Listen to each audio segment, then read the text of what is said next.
오늘 여호수아 20장 말씀 가지고 도피성을 통한 완성이라는 제목으로 하나님 말씀 함께 나누도록 하겠습니다. 우리나라에는 DMZ라는 그 특별한 지역이 있습니다. 어딘지 아세요? 혹시 가본 친구들이 있을지 모르겠어요. 요즘에는 이제 출입이 이렇게 자유롭진 않은데 저 어린 시절에도 이렇게 파주를 지나서 저 멀리 이제 우리 남한의 가장 위쪽에 가서 비무장 지대라고 하는 이제 DMZ를 가서 이렇게 망원경으로 막 보고 온 적이 있어요. 이 국제 조약 때문에 그리고 남북한의 휴전 협정 때문에 이 무장이 금지된 지역이 바로 이 DMZ입니다. 이 남북한이 사실은 이 DMZ 경계를 띄고 남과 북에서 아주 살벌한 무기를 가지고 서로를 겨누고는 있지만 이 DMZ 구역 안에는 사람이 들어갈 수가 없죠. 그래서 이 살상 무기들이 서로 마주보고 있는 그런 가운데서도 이 자연에 사람이 발걸음이 닿지 않다 보니까 많은 자연학자들이 이야기하기를 대한민국에서 가장 풍성한 생명이 살아 숨쉬는 곳이 바로 이곳이 아닌가라는 이야기를 합니다. 신기하게도 가장 완전한 상태로 자연이 보존되고 있는 거예요.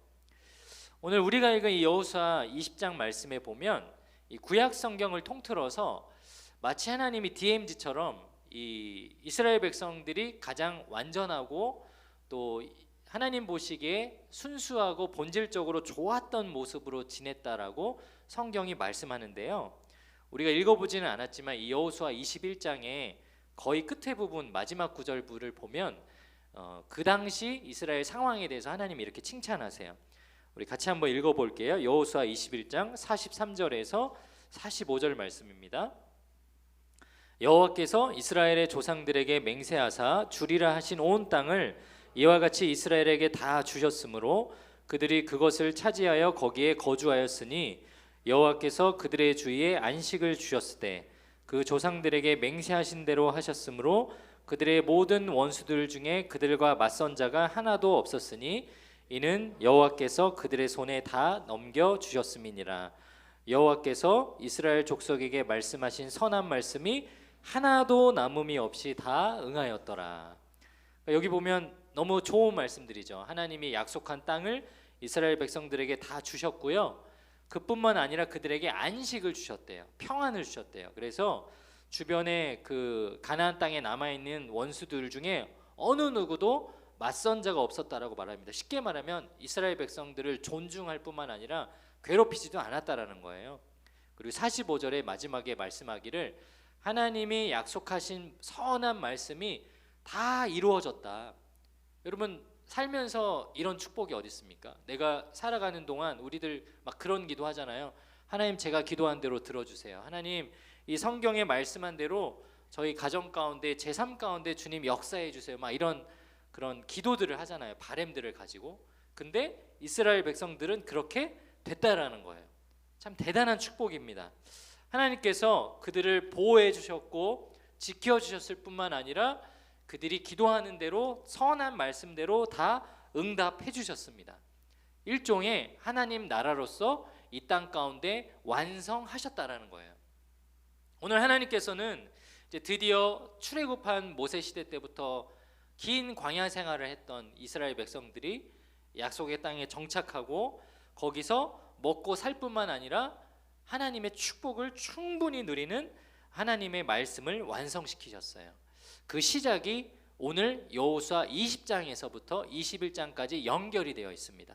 그렇다면 오늘 우리가 읽은 20장 말씀 도피성이라는 이 하나님이 만들어진 장치를 통해서 하나님께서는 하나님의 나라를 어떻게 완성시켜 가는지 오늘 말씀을 통해서 함께 깨닫고 배우는 귀한 시간이 되기를 축복합니다. 도피성을 통한 완성, 하나님께서는 이스라엘 백성을 어떻게 완성시키셨나요? 그 두 가지 이유. 첫 번째 이유는 죄 있는 자들에게 용서받을 기회를 주심으로 완성시키셨습니다. 한번 따라해 보겠습니다. 죄 있는 우리들을 용서해 주시기 위해 기회를 주십니다. 네, 여러분 믿으세요? 우리가 죄가 있지만 우리가 용서받을 수 있도록 하나님이 무엇을 주셨죠? 기회를 주셨어요. 오늘 이스라엘 백성도 마찬가지였는데요. 이 가나안 땅에 그들이 살면서 이런 21장 마지막 절에 있는 말씀처럼 일종의 완성을 이룰 수 있었던 이유는 가장 먼저 하나님에게 용서받을 수 있는 장치를 선물 받았기 때문이에요. 그것이 바로 도피성입니다. 오늘 본문의 2절과 3절에 보면 이렇게 기록되어 있어요. 이스라엘 자손에게 말하여 이르기를 내가 모세를 통하여 너에게 말한 도피성들을 누구를 위해 정했다고요? 너희를 위해. 그리고 20장 3절 부지 중에 실수로 사람을 죽인 자를 그리로 도망하게 하라. 이는 너희를 위해 피해 보복자를 피할 곳이니라. 도피성이라는 곳을 이스라엘 사람을 위해서 하나님께서 주셨습니다. 이 도피성이라는 것은 실수로 부지 중에라는 말이 이제 실수예요. 고의가 아니고 실수로 사람을 죽였을 경우에 용서받을 수 있도록 또는 그가 해를 당하지 않을 수 있도록 보호해 주기 위해서 도피성을 주셨다라는 거예요. 그런데 이 법이 이스라엘 백성들에게 이제 땅을 분배하는 그 시점에 갑작스럽게 말씀하는 것이 아니고 아주 오래전에 모세가 살아있던 시절부터 이스라엘 백성에게 가르쳐 주신 장치입니다. 출애굽기 21장에 처음 나오고 민수기 35장에 나오고 신명기 19장에도 나와요. 우리 20장 3절 이하에 보면 이 도피성이라는 장치가 어떤 장치인지 조금 더 자세하게 설명을 해주세요. 부지 중에 실수로 사람을 죽인 자를 그리로 도망하게 하라. 너희를 위해 피해 보복자를 피할 곳이니라. 아무래도 이제 이 가나안 땅 시절에는 뭐 실수로 사람을 죽이는 일이 많았던 것 같아요. 뭐 건축을 하다가 큰 돌이 떨어져 가지고 사람이 죽기도 하고, 그리고 내가 사람을 죽이려고 하지 않았는데 뭐 짐승을 이렇게 키우고 가다가 짐승이 사람을, 자기가 키우는 가축이 사람을 들이받아서 죽이는 사고도 일어나고 그런 일이 빈번했던 것 같아요. 그래서 하나님이 자기가 일부러 그런 것이 아니고 실수로 사람을 죽인 자들을 용서받을 수 있는 구제책을 만들어 주신 거죠. 4절 성읍들 중에 하나에 도피하는 자는 성읍에 들어가는 문 어귀에 서서 그 성읍의 장로들의 귀에 자기의 사건을 말할 것이요 그들은 그를 성읍에 받아들여 자기들 중에 거주하게 하고.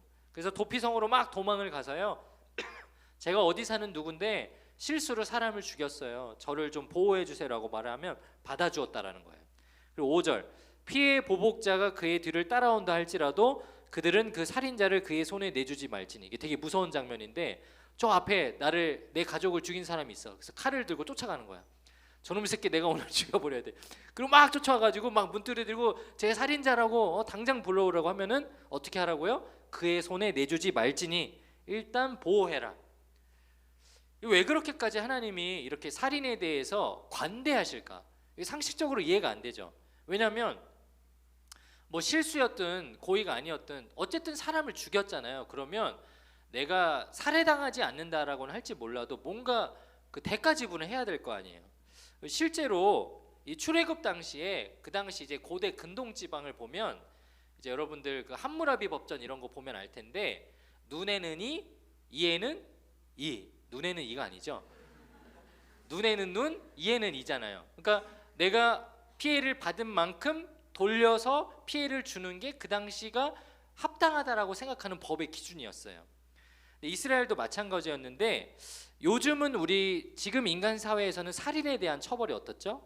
뭐 연쇄살인범이 심지어 내 가족을 강력하게 막 해도 우리가 그 사람을 직접적으로 뭐 가해를 할 수가 없어요. 처벌을 줄 수가 없어요.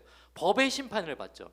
그 사람이 형사에 의해서 붙잡히고 입건이 되고 검찰이 수사를 하고 그래서 이 재판을 통해서 뭐 징역 몇 년형 혹은 뭐 사형 이렇게 재판을 내리고 법을 통해서 재판을 받고 벌을 받을 때까지 기다려야 돼요. 근데 옛날에는 그러지 않았어요. 옛날에는 잘못한 사람들은 다 동해 보복이라는 것을 받았습니다. 이게 고엘 제도라는 건데 이것이 무엇이냐면 이제 이스라엘 사회에서는 고엘 제도라는 것이 있었어요. 이 제도가 형이 죽으면 형의 아내를 그 형 아래의 남동생이 형의 아내를 데리고 가요. 그러니까 처가 하나 늘었다라는 것이 아니고 그 남편을 잃은 과부가 된 사람을 가족이 먹여 살릴 수 있도록 보호해주는 장치예요. 그리고 형의 동생이 또 죽으면 형과 형 동생의 아내 둘을 나머지 또 자녀들이 데리고 가요. 그래서 가족들이 계속 이 대가 끊어지지 않고 이어질 수 있게 일종의 연원제 같은 것도 포함이 되는 것이죠. 한 가정을 보호하는 일들을 이런 고엘 제도에서 엿볼 수 있는데 그 가운데 어떤 또 법이 있냐면 보복도 가족이 해야 돼요. 그래서 내 형을 다른 가족이 죽였으면은 내 형의 목숨값을 위해서 동생들이 그 집에 가서 그 중에 한 사람을 죽이는 게 고엘 제도였어요. 그거를 그 동해 보복이라고 하거든요. 내가 받은 피해만큼 상대방에게 동일한 피해의 양을 보복을 한다. 이게 합법이었고 그리고 그 당시 문화에서는 죄가 아니었어요. 그러니까 다시 말하면 이스라엘 사람들도 이 누군가 실수든 고의가 아니든 죽임당한 것에 대해서 분명한 대가 지불을 요구할 수 있었다라는 거죠. 그런데 하나님이 이스라엘 백성들에게 그거를 피할 수 있는 길을 만들어 주신 거예요. 이 도피성을 영어로 하면 Cities of Refuge라고 하는데 이 refuge가 피난이라는 뜻입니다. 도망간다는 뜻이죠. 이 도망간다라는 것이 이 성이 있기는 했지만 그 마을에서 보호해주는 장치로 그들을 삼았기 때문에 도피성이라고 표현을 했습니다. 이 지도를 보여주시면 하나님이 도피성이라는 것을 이스라엘 전 지방에 골고루 성읍을 배치를 했는데 저 동그라미로 표시한 곳이 도피성이에요. 그리고 까만색 작은 점이 도피성이 있었던 도시고요. 네, 여러분 도피성이 한 군데에 몰려 있어요? 골고루 퍼져 있어요? 골고루 퍼져 있죠. 그리고 원 둘레로 일부러 행했는데 원 둘레를 보면 위에 4개의 도피성읍은 교집합처럼 만나는 공간들이 있어요. 그러니까 도피성과 도피성 간의 거리가 멀지 않았다라는 거예요. 실제로 성경을 읽어보면 도피성 하나와 그 다음 도피성 간의 거리는 최대 48km였다고 합니다. 그리고 성인 한 남자가 평균적으로 낙타나 나귀를 타고 하루 만에 갈 수 있는 거리였다라고 해요. 혹은 걸어서라도. 쉽게 말하면 죄를 짓고 난 다음에 날이 밝아서 다음에 자기가 붙잡혀가고 죽임당할 수 있는데 그 하루의 시간을 벌어주고 그 사람을 보호할 수 있는 길을 만들었을 뿐만 아니라 도피성까지 가는 길은 심지어 이 옛날 시대에도 이정표를 만들어놨대요. 화살표를 해놓고 이쪽으로 가면 도피성이다. 심지어 이 도피성은 이스라엘 백성들 뿐만 아니라 이스라엘 지방에 사는 외국인들, 이방인들도 이 도피성읍에 가서 목숨을 유지할 수 있었습니다. 여호수아 20장 9절에 보면요, 이는 곧 이스라엘 모든 자손과 그들 중에 거류하는 거류민을 위하여 선정된 성읍들로서. 여기 나오는 거류민이 요즘 말로 말하는 이방인이에요. 스트레인저. 그러니까 이스라엘 자손뿐만 아니라 이 땅에 있는 가나안 땅의 모든 사람들이 구제받을 수 있는 길을 하나님이 만들어 주신 거예요. 그걸 무엇을 통해서? 도피성을 통해서. 여러분 살아가면서 저와 여러분이 크고 작은 실수를 합니다. 물론 사람을 죽이는 정도까지 실수는 하지 않죠. 그런데 생각해 보면 하나님의 기준에서는 우리가 잘못을 저지를 때마다 다 벌을 받아야 되잖아요. 근데 하나님이 용서해 주시고 기다려 주세요. 만약 저와 여러분이 살아오는 동안 우리가 부모에게나 또 다른 타인에게 실수한 것에 대한 모든 대가 지불을 해야 된다. 그럼 저와 여러분 여기 다 모든 이들이 유치장에 갇혀 있거나 수많은 빚더미에 갇혀 있을 거예요. 그렇죠? 저만 해도 똑같아요. 제가 목회자랍시고 지금 주일마다 이 강단에 서서 여러분에게 하나님 말씀 증거하고 설교하지만 제 과거를 들여다보면 사실 여기 서서 설교할 만한 자격이 없는 사람이에요. 얼마나 부족한 게 많았겠습니까? 하나님 앞에 죄 지은 것도 많고. 그렇지만 하나님이 나를 용서해 주시고 여러분에게 설 수 있는 기회를 주신 거죠. 제가 지구촌교회에서 사역하는 동안만 생각해도 참 반성할 일이 많아요. 제가 막 전도사 시절에 젊은 혈기에 대학생 목자들 막 늦게 온다고 나무라고 막 혼내고, 이따위 정신으로 무슨 찬양팀 하냐고 막 봉사 이렇게 할 거면 때려치라 그러고 제가 엄청 막 화를 내고 그랬고, 한 고등학생 남자애가 이제 수련회를 갔는데 거기 가가지고 자기 친구가 이제 교회 안 되는 애를 데리고 왔는데 걔한테 수련회 온 다른 중학생애를 소개팅을 해주신 거예요. 그 수련회 2박 3일 안에서 언제 시간이 났는지 모르겠는데 그 자리에서 즉석 소개팅을 해줬어. 제가 그 이야기를 듣고 화가 나가지고 걔네 집에 찾아갔잖아요.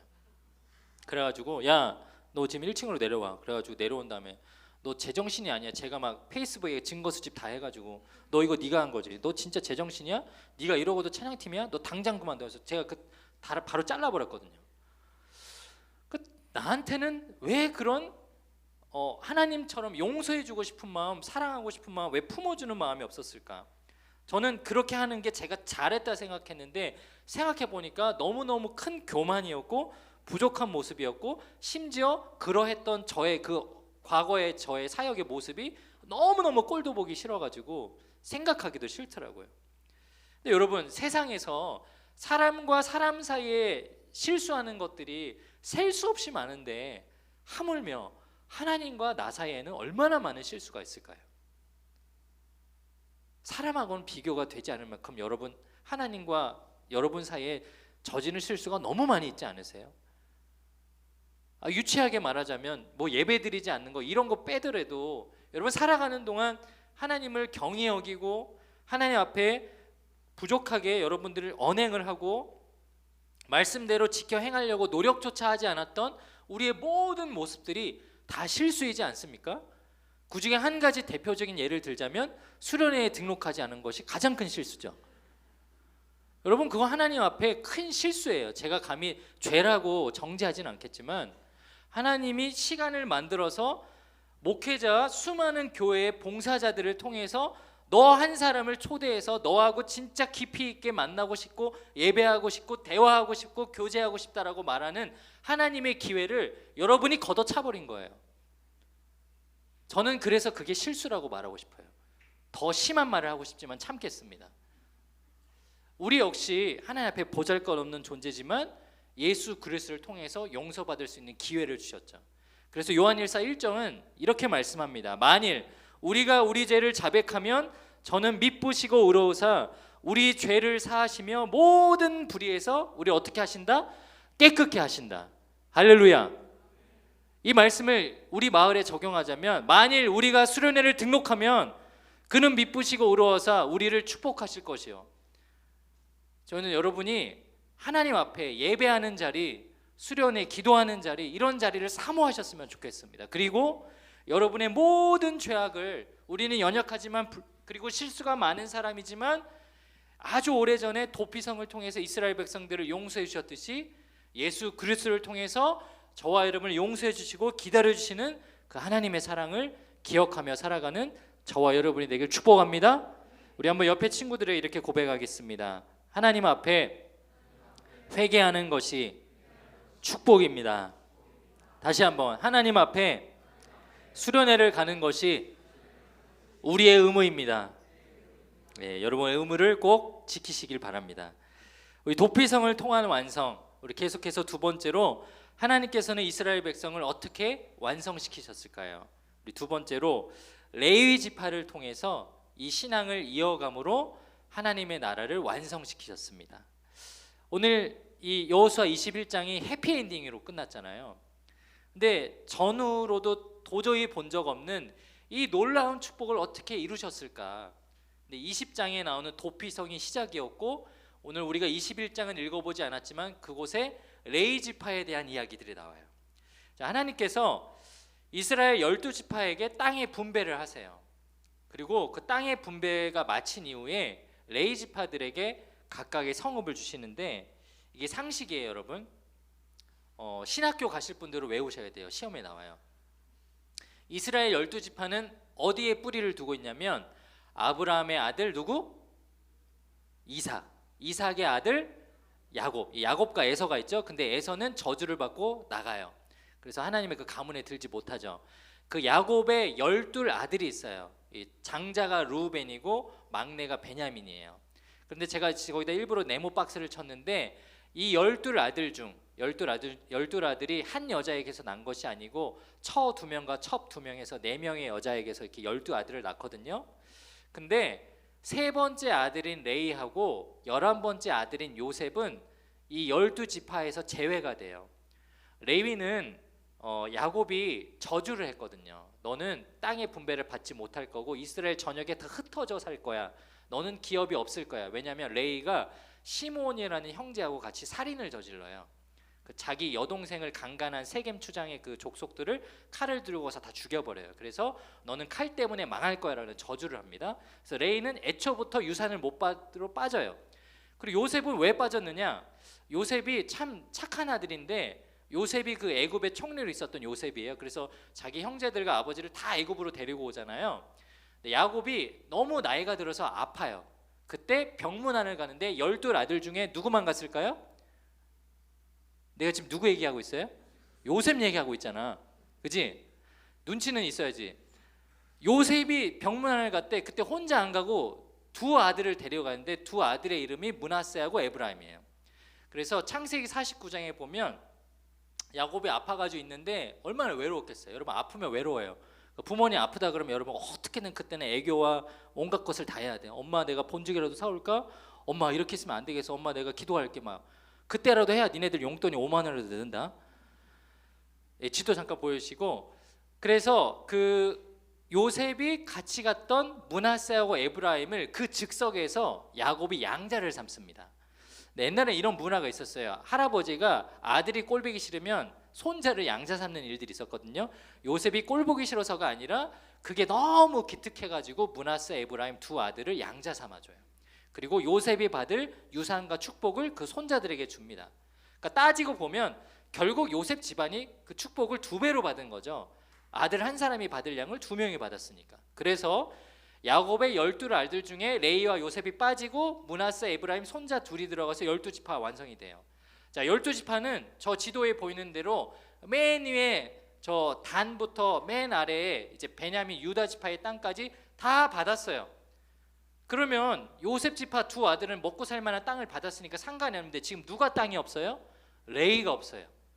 아무리 그래도 그렇지 레이 자손이 적어도 5,000명에서 10,000명 이상을 될 텐데 걔네들 먹고 살 만한 땅이 없으니까 이제 난리가 났죠. 성막 안에서 잘 수도 없고 이들에게 하나님께서 성읍과 목초지를 주십니다. 레위기 21장 41절 말씀에 보면 레이 사람들이 이스라엘 자손의 기업 중에서 받은 성읍은 모두 48성읍이요 또 그 목초지들이라. 각 성읍의 주위에 목초지가 있었고 모든 성읍이 다 그러하였더라. 그래서 이 다음 지도를 보여주시면 이스라엘 전역에 레이 지파 4개 자손이 48개 성읍과 목초지를 받습니다. 근데 성읍이 얼마나 조그마냐면 잘 안 보이죠? 정상이에요. 저 지도에 까만색 조그만 점 보여요? 저 조그만 거 하나씩 받았어요. 레이 지파 4개 자손이. 그래서 저거를 총 48개 성읍을 받았고 그 옆에 오른쪽 지도로 분리하자면 골고루 이스라엘 전역에 북쪽부터 남쪽까지 4개 자손이 나눠서 갔습니다. 그런데 여기 보면 하나님께서 이 12지파에게 땅을 다 주셨잖아요. 근데 나중에 레위 지파에게 어쨌든 조그만 땅이지만 다시 그들에게 돌려줘요. 여러분이 만약에 이스라엘 12지파예요. 땅을 다 받아서 와 우리 땅 받았다 이렇게 좋아하는데 갑자기 며칠 뒤에 야 근데 그중에 한 3개씩 4개씩 다시 돌려줘. 이러면 여러분 기분이 좋아요 나빠요? 지난주 명절 때 설날 때 명전 그 세배하고 용돈 받았어요. 한 30만 원 받았어. 근데 엄마가 오더니 야 5만 원 줘. 교통비야. 여러분 너무 화나지 않겠어요? 지도는 내려주셔도 돼요. 근데 이 이스라엘 지파들이 철저히 순종하고 자기네 땅에 레위 지파가 들어와서 사는 것을 오케이해요. 동의해요. 그리고 나서 결정적으로 모든 이스라엘 12지파 가운데 이 레위 지파가 골고루 흩어져서 사는 놀라운 일이 일어납니다. 그런데요, 제가 말씀을 읽어보니까 이게 이스라엘 지파들 입장에서 억울한 일이 아니더라고요. 이게 참 감사한 일이더라고요. 이게 레위 지파랑 같이 더불어 사는 것이 하나님의 계획이었고 하나님이 일부러 그렇게 하신 일이더라고요. 레위 지파는 이 그앗 자손 출생인 아론과 또 게르손, 무라리, 그앗 이런 4개 자손으로 있는데 아론의 자손은 저 사진에 보이는 대로 성막 안에서 특별히 지성소 안에서 하나님께 대속제를 드리는 대제사장 가문이에요. 그래서 아론의 가문은 자손을 따로 분리하고요. 나머지 3개 자손은 하는 일이 있었어요. 다음 사진을 보여주시면은 게르손, 고앗, 무라리 이 3개 자손은 각각 성막의 일을 했는데 게르손 자손은 쉽게 생각하면은 이 성막의 그 중요한 균형을 잡는 사람들, 그래서 줄이나 성막을 이렇게 천막을 거두는 일을 했고요. 고앗 자손은 이 성소 안에 있는 중요한 성물들 있죠. 언약궤라든지 뭐 금촛대라든지 이런 거를 잘 보관하고 움직이는 일을 했고, 무라리 자손은 힘이 셌던 것 같아요. 중공업이었어요. 기둥 들고 다니고 막 판 들고 다니고 그런 일을 했습니다. 그래서 일부러 30세 이상의 남자만 뽑아요. 여러분, 이들이 골고루 일을 했는데 여러분에게 한번 물어볼게요. 이 4개 자손 중에 어느 자손이라도 하나가 빠지면 제사를 드릴 수 있어요, 없어요? 없어요. 심지어 성막을 완성할 수도 없어요. 기둥이 없는데 어떻게 성막을 짓고, 줄이 없는데 어떻게 성막을 균형을 짜고, 성물이 없는데 하나님 앞에 제단에서 제사를 드릴 수 있습니까? 그리고 대제사장이 있어야 이 모든 제사를 집례를 할 수 있잖아요. 근데 그들을 다 흩으셨다고요. 그럼 흩으셨으면 이게 불완전한 상태가 되어야 하는데 그렇지 않아요. 그들이 속해 있는 곳에서 올바른 제사가 일어납니다. 이 자손마다 성읍을 분배하는 장면을 보면 공통적인 한 가지가 나와요. 여호수아 21장 13절, 아론의 자손에게 준 것은 살인자의 도피성 헤브론과 목초지예요. 그리고 20절, 그앗 자손 중에 남은 자들의 가족들 그앗 자손에게는 21절 도피성 에브라임 산지 세겜과 목초지예요. 27절, 게르손 자손에게는 도피성 바산 골란과 목초지를 주었고, 34절 무라리 자손에게 가족들에게 준 것은 38절 도피성 길르앗 라못과 목초지. 여기 지금 모든 자손들에게 공통적으로 준 것이 뭐예요? 도피성이에요. 이 도피성을 레위지파 모든 자손에게 골고루 주었어요. 죄를 지으면 용서받을 수 있는 길, 마치 성막 안에서 행하던 일을 지금 누가 대신할 수 있게 하는 거예요? 레위지파가 대신할 수 있게 하였어요. 그리고 목초지를 주었다라고 하죠. 여러분, 이 목초지는 이스라엘 12지파가 받은 땅에 비하면 초라하기 그지없어요. 아주 적은 양이에요. 한 규빗이 이 손가락 가운데 중지서부터 이 팔꿈치 뼈까지의 길인데 보통 한 45cm라고 규정을 합니다. 목초지로 받은 양이 1000규빗이에요. 둘레로 1000규빗. 그러면 이 도피성을 딱 기준으로 해서 1000규빗이 450m거든요. 이 북쪽으로 450m, 450m, 지름이 900m 되는 원 둘레가 그들이 받은 땅이었어요. 고작 그것가 다였어요. 여러분, 450m가 어느 정도냐면 여러분이 눈 뜨고 운동장 끝에서 저 교문 끝까지 있는 땅 있죠? 그거 한 2배 정도밖에 되지 않아요. 근데 이스라엘의 12지파 중에 레위지파도 꽤 숫자가 많았는데 그들이 받은 땅이 고작 그거밖에 안 됐다고요. 그러면 목초지를 준 이유와 목적이 다른 거죠. 다른 이스라엘 지파들은 가축을 기르고 그것을 먹고 살고 그것을 재산 삼고 다른 곡식과 바꾸고 심지어는 헌금으로 드리기 위한 그 땅으로 하나님께서 주셨다면, 레위인들에게는 그 목초지가 11조로 가축을 바치는, 이스라엘의 제물로 바치는 그 가축들을 관리하기 위한, 하나님의 것을 보호하고 가두기 위한 장치로 목초지를 주셨다라는 거예요. 사랑하는 여러분, 한번 상상을 해보세요. 여러분이 땅을 분배받아서 먹고 삽니다. 근데 집문 밖을 나서면 저 높이 솟아있는 도피성이 보여요. 그럼 무슨 생각을 할까요?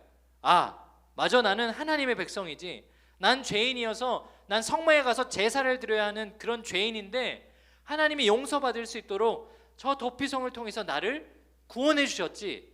그 구원의 감격이 있었겠죠. 그리고 그곳에 가까이 가면은 무엇이 보일까요? 목초지가 보여요.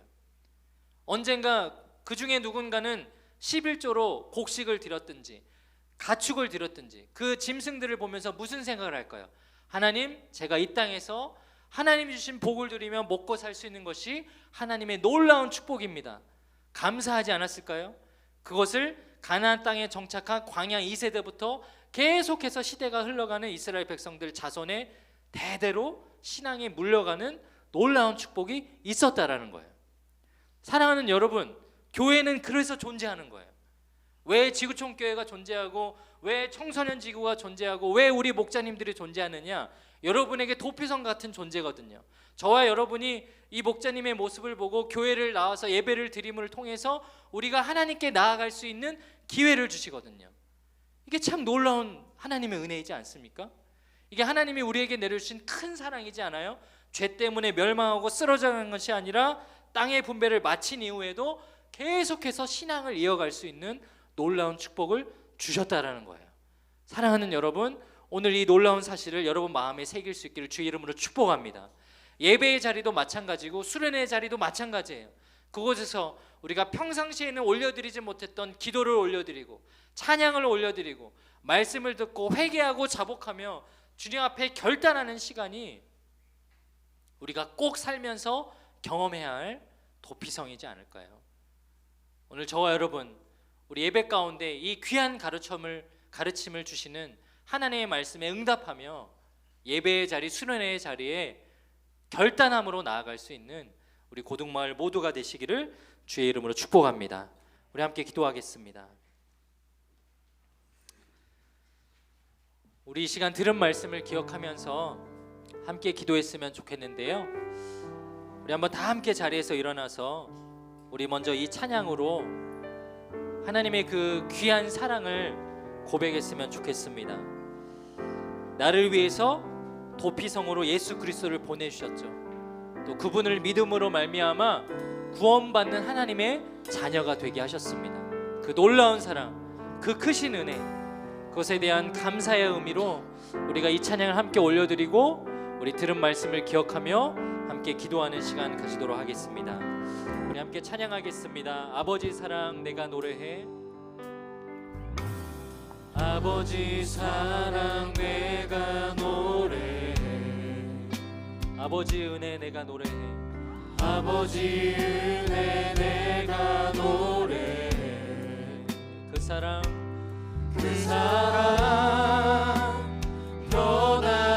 변함없으신 거짓 없으신 성실하신 그 사랑 상한 갈 때 꺾지 않으시는 상한 갈 때 꺾지 않으시는 꺼져가는 등불 끄지 않는 꺼져가는 등불 끄지 않는 우리에게 다시 한번 회개의 기회를 주시는 그 사랑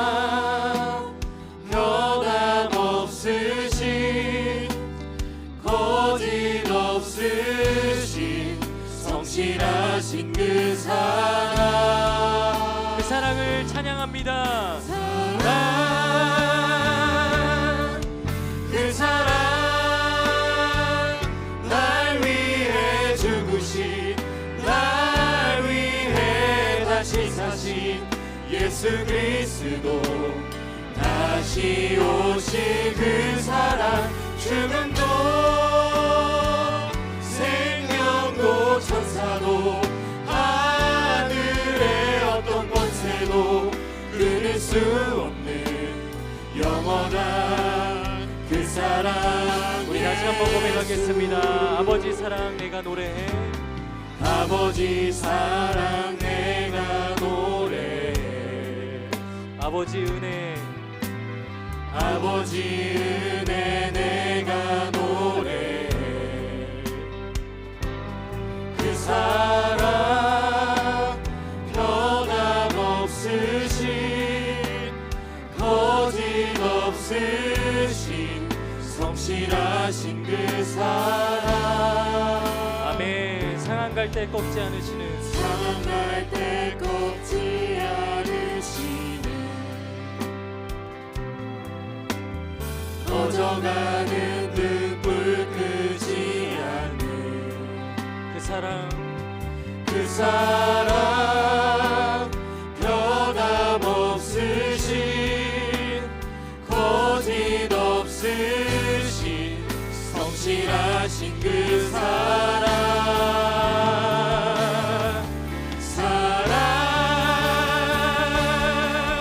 그 사랑 날 위해 죽으신 날 위해 다시 사신 예수 그리스도 다시 오실 그 사랑 죽음도 생명도 천사도 하늘의 어떤 권세도 끊을 수 없는 영원한 그 사랑 우리 주님의 그 사랑을 찬양합니다. 그 사랑 날 위해 죽으신 날 위해 다시 사신 예수 그리스도 다시 오실 그 사랑 죽음도 생명도 천사도 하늘의 어떤 권세도 끊을 수 없는 영원한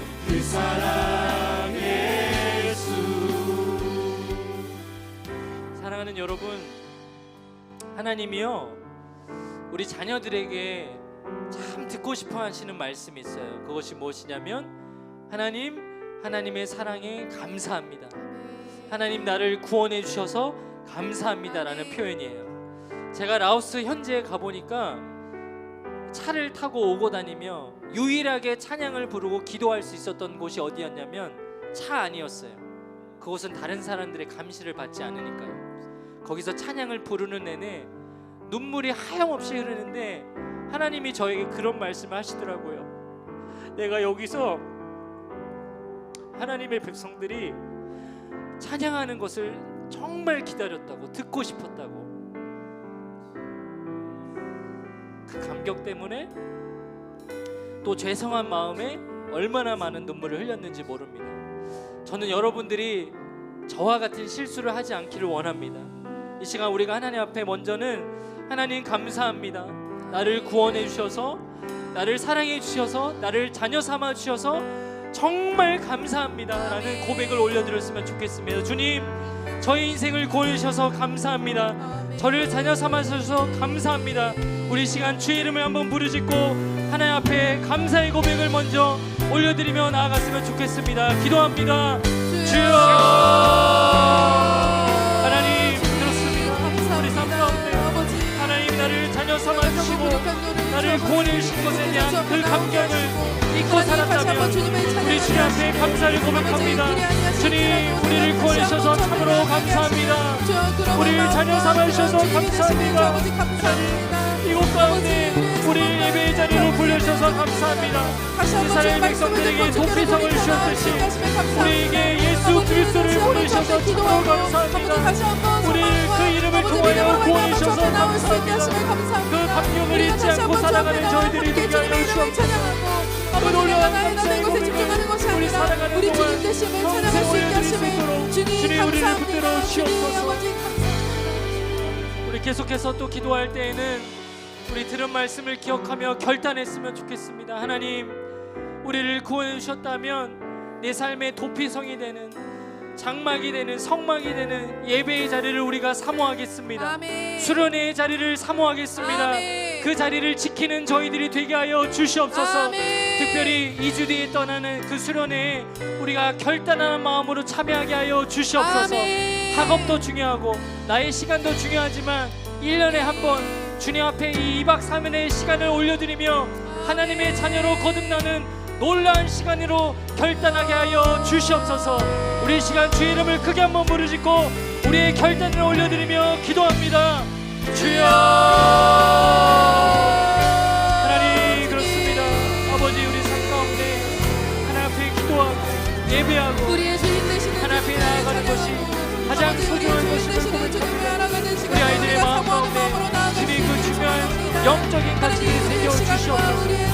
오늘 이 여호수아 말씀을 통하여 이스라엘 모든 시간들이 그 나라 가운데 완성을 이루고 평안을 이루고 축복을 이룰 수 있었던 것은 하나님을 사모했기 때문입니다. 하나님, 이 자리에 있는 저희들 모두가 그런 마음과 생각들을 가지고 주님 앞에 나아가는 저희들이 되게 하여 주옵소서. 주님을 바라보는 저희들이 되게 하여 주옵소서. 우리의 그런 마음으로 기도하며 주님 앞에 나아가는 저희들이 될 수 있도록 주님 우리의 마음을 주님께서 결단하게 하여 주시고 주님의 예배의 자리로 인도하여 주시옵소서. 살아계신 하나님 아버지, 그렇습니다. 2000년 전에 예수 그리스도를 통해서 우리를 구원해 주셨기에 이스라엘 백성들에게 도피성이라는 장치와 레이지파를 통한 구원의 역사를 이어가셨기에 지금 우리가 이 자리에 있습니다. 우리가 하나님의 자녀라 칭함받을 수 있습니다. 하나님, 이것이 얼마나 큰 축복입니까? 얼마나 큰 감사의 제목입니까? 하나님, 이것을 잊고 살았다가 불현듯 신앙의 불모지인 악한 영들이 사무치는 라오스 땅에 가서야 그것을 깨우쳐 주셨습니다. 그리고 오늘 이 여호수아 21장의 말씀을 통하여서 우리들 모두에게 이 중요한 영적인 원리와 하나님의 사랑의 마음을 깨우치게 하셨습니다. 그 마음을 기억하고 살아갈 수 있도록 주님 도와주시옵소서. 아멘. 특별히 오늘 저희들의 입술로 우리를 구원해 주신 하나님께 감사의 고백을 올려드렸고 또 저희들의 삶의 자리에서 끝까지 예배의 자리를 지키도록 또 수련의 자리에 나아가도록 결단하였습니다. 저의 마음이 흐트러지지 않고 이 마음 끝까지 지키며 하나님을 예배하고 여호수아 21장에 기록된 대로 신앙의 완전함을 경험하고 누리는 저희들 모두가 되게 하여 주시옵소서. 이제는 우리 주 예수 그리스도의 은혜와 하나님 아버지의 극진하신 사랑하심과 성령 하나님의 역사하심 교통하심이 예수 그리스도를 통한 구원의 역사의 감격을 기억하고 세상 가운데 레이지파처럼 끝까지 하나님을 믿고 따르며 많은 사람들을 주님께로 인도하기로 결단하는 우리 사랑하는 고등마을 모든 친구들 머리 위에, 또 그들과 함께 하시는 목자님들 가정과 직장과 모든 환경 위에 이제로부터 영원토록 함께 하시기를 간절히 축원하옵나이다. 아멘.